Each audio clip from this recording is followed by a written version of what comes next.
Hello बच्चों, आपका स्वागत है अरमान सर ऑनलाइन क्लासेज में। तो बच्चों, ये हमारा एपी का 6 पार्ट है। कौन सा पार्ट है? एपी का 6 पार्ट। हम लोग अभी एपी समझ रहे हैं स्टेप बाय स्टेप। इससे मैंने 5 भाग 1, 2, 3, 4 और 5 भाग मैंने आपको दिया है। उसमें सारे बच्चों ने सीखा अच्छे से कि हम एपी कैसे पढ़ेंगे। बहुत सारा उसमें हमने सीखा था। ये हमारा एपी का 6वां भाग है। इस एपी में हम लोग क्या सीखेंगे? तो हम लोग जानते हैं, हम लोग क्या जानते हैं कि हमारे पास एक जो सूत्र होता है एपी का एनवा मान निकालने के लिए, हमारे पास क्या होता है? एक सूत्र होता है। क्या सूत्र होता है? कि ए एन बराबर होता है ए प्लस एन माइनस 1 इंटू में डी। ये एक सूत्र है, बहुत इंपॉर्टेंट है। इस सूत्र में आप समझिए, इस सूत्र में आप देख रहे होंगे कि इस सूत्र में 4 है। एक होता है एन का मान, एक होता है ए का मान, दूसरा एक होता है एन का मान, तीसरा, और एक होता है डी का मान, यानी कि चौथा। इसमें 4 टर्म्स दिए गए। कितने टर्म्स दिए गए हैं? 4। पहला है ए एन का मान, दूसरा ए का मान, तीसरा एन का मान और चौथा डी का मान। और हम सारे लोग इसमें सारा मान निकालना सीखते हैं कि ए का मान हम जानते हैं जो प्रथम पद होता है, एन का मान यानी कि पदों की संख्या, डी का मान या तो सार्वंतर, और एन का मान एनवा पद। बच्चों, क्या होता है परीक्षा में कभी कभी इस चारों में से कोई एक मिसिंग रहता है। क्या रहता है? कोई एक मिसिंग रहता है। कैसे मिसिंग रहता है? हम एक एग्जाम्पल से समझेंगे।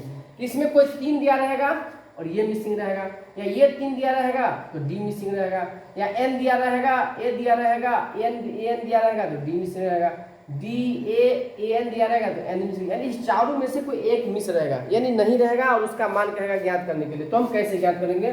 ध्यान दीजिए, बहुत ईजी है। ये ऑब्जेक्टिव टाइप का क्वेश्चन आपको कई बार क्या हमेशा पूछता ही है। सपोज दैट हम एक क्वेश्चन लेते हैं। एक क्वेश्चन हमारे पास है, देखिएगा क्वेश्चन हमारे पास दिया हुआ है। ये क्वेश्चन बताते हैं, दिया इसमें a बराबर दिया है 7, d बराबर दिया है 3 और n बराबर दिया है 8। तो करा है कि ए एन का मान निकालने के लिए। देखिए इसमें मैंने आपको बोला, हमेशा बोला, इसी जो आपने को समझाया कि 4 कंडीशन टर्म्स रहेंगे। एक होता है ए, एक होता है डी, एक होता है एन और एक होता है ए एन। ए एन बराबर इसमें हमको क्या करना है? तो ज्ञात करना है। तो ए एन का सूत्र हम जानते हैं, सूत्र हम एक ही लागू करेंगे, उसी से हमें कोई भी मान जो भी गायब रहेगा उसको हम निकाल लेंगे। लिखेंगे हम जानते हैं कि हम क्या जानते हैं कि ए एन बराबर जो होता है ए प्लस एन माइनस 1 इंटू में डी होता है।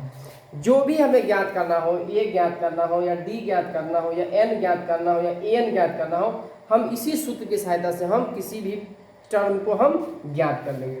तो बच्चों, हमें ए एन का मान ज्ञात करना है, तो ए एन का सूत्र यह होता है, हम लिखेंगे ए का मान यहाँ पे ए लिखेंगे, और एन का मान कितना दिया है? एन का मान 8, यहाँ मतलब हो गया 8वां पद। एन का मान क्या हो गया? 8वां पद ज्ञात करना। अच्छा, ए का मान कितना दिया है? तो 7 दिया है, प्लस एन का मान कितना दिया है? तो 8 दिया है, 8 माइनस 1, और डी का मान कितना दिया है? 3 दिया है। लिखेंगे 7 प्लस 8 में 7 गया तो 1 गुना में 3, 7 प्लस 3 का है 3 बराबर 10। तो ए 8 का मान कितना हो गया? 10 हो गया। तो बच्चों, ये आप भली भांति जानते हैं, इसमें कोई दिक्कत कि जब कभी हमें ए या एन का मान दिया रहेगा तो हम क्या करेंगे? हम उसको हम निकाल सकते हैं। सपोज दैट इसी सवाल में अगर हमारे पास सपोज दैट हम देखते हैं कि हमारे पास ए एन का मान दिया है, ए एन का मान दिया हमको 10 और एन का मान निकालना है। इसी सवाल को हम लेते हैं, हमारे पास ए एन का मान 10 दिया है और हमें एन का मान निकालना है। तो ये आप ध्यान दीजिए, ये जो है हम इतना तो लिखेंगे ही, ये तो लिखना है हर किसी भी कीमत पे कि हम जानते हैं कि, ये हमें लिखना है। हम जानते हैं कि ए एन बराबर होता है ए प्लस एन माइनस 1 इंटू में डी। अब देखिए यहाँ पे ए का मान 7 है, डी का मान 3 है और एन का मान ज्ञात करना है, और एन का मान 10 दिया। तो एन का मान जो 10 दिया तो हम इसके लिए क्या लिखेंगे? 10 लिखेंगे बराबर। ए का मान कितना है? 7, तो 7 लिखेंगे प्लस, और एन का मान क्या है? निकालना है, नहीं दिया गया तो एन के जगह एन लिखेंगे माइनस का 1, और डी का मान कितना है? 3 है तो 3 लिखेंगे। चलिए अब इसको सोल्व करेंगे। 10 का 10 हो जाएगा, ये जो 7 है हम बराबर के जब इधर लाएंगे पक्षांतर करेंगे तो ये प्लस में है, इधर आएगा क्या हो जाएगा? माइनस में 7, ये हो जाएगा n माइनस 1 और गुना में 3।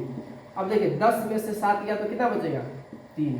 10 में 7 गया तो 3 बराबर में n माइनस 1 और गुने में 3। इस 3 से ये 3 एक मतलब कट गया, या 1 बराबर n माइनस 1।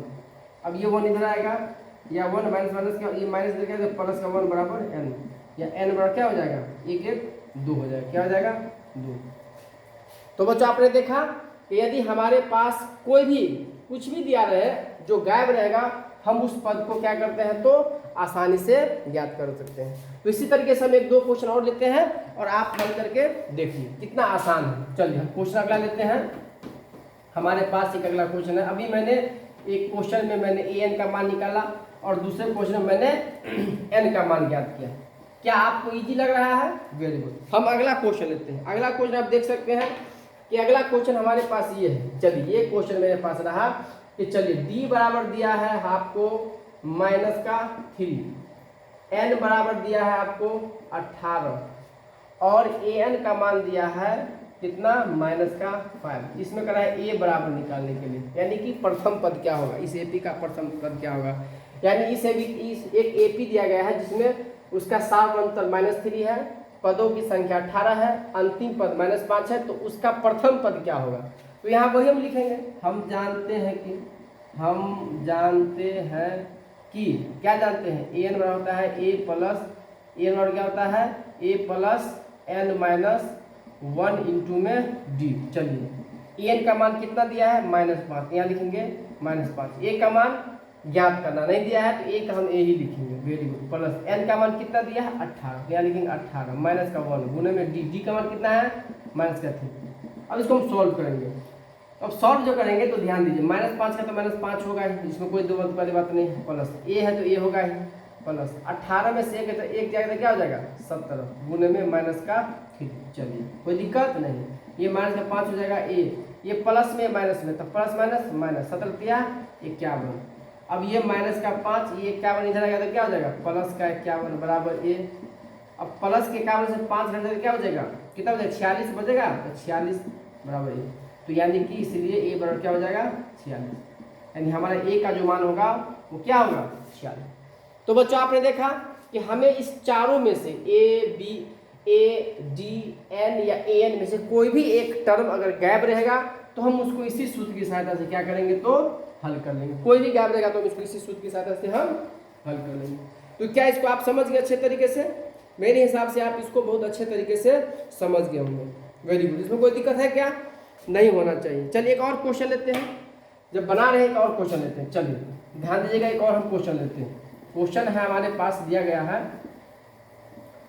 बिल्कुल कोई दिक्कत वाली बात नहीं है, एकदम आप अच्छे से समझिए। एक एक क्वेश्चन को आप अच्छे से समझिए क्योंकि बहुत इंपॉर्टेंट है। ये एपी बहुत इंपॉर्टेंट है, बहुत आसान चैप्टर है, कोई दिक्कत वाली बात नहीं है। देखिए हमारे पास एक सवाल दिया गया है।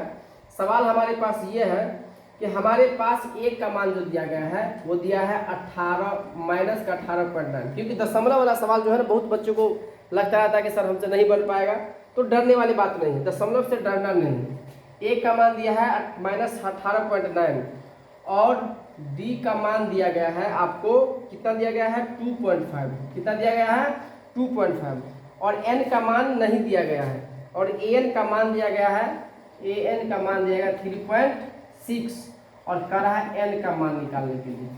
कोई दिक्कत नहीं, देखिए हम कितना आसानी से निकाल रहे हैं, आप एकदम समझ सकते हैं, इसमें कोई दिक्कत वाली बात नहीं है। ध्यान दीजिए तो कैसे इसमें समझेंगे, तो यहाँ लिखेंगे हम जानते हैं कि हम क्या जानते हैं, हम जानते हैं कि ए एन बराबर होता है ए प्लस एन माइनस 1 इंटू में डी। चलिए एन का मान कितना है, एन का मान है 3.6 इक्वल टू ए का मान कितना है माइनस का 18.9 प्लस एन का मान नहीं दिया गया है तो एन का मान वही लिखेंगे -1 लिखेंगे और डी का मान कितना दिया गया है 2.5। चलिए इसको हम हल करते हैं। ध्यान दीजिए ये इधर आएगा तो 3.6 जब इसको उधर लाएंगे तो हो जाएगा प्लस का 18.9 बराबर एन माइनस 1 और गुने हो जाएगा 2.5।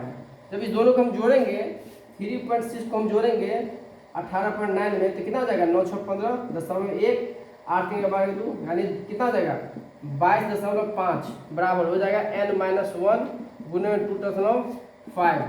अब इसको हम काटेंगे तो कितना मरते कटेगा, ध्यान दीजिए जब हम इसको आप काटेंगे, जब इसको हम क्या करेंगे भाग लगेगा कितना से 2.5 दशमलव से दशमलव कट गया 25 9 कितना मरते कटेगा 25 9 मरते कटेगा तो हो जाएगा 9 बराबर एन माइनस 1 हो जाएगा या 9 ये माइनस है तो हो जाएगा प्लस का 1 बराबर एन या 9 × 10 बराबर n, इसीलिए n बराबर क्या हो जाएगा 10 आंसर हो जाएगा।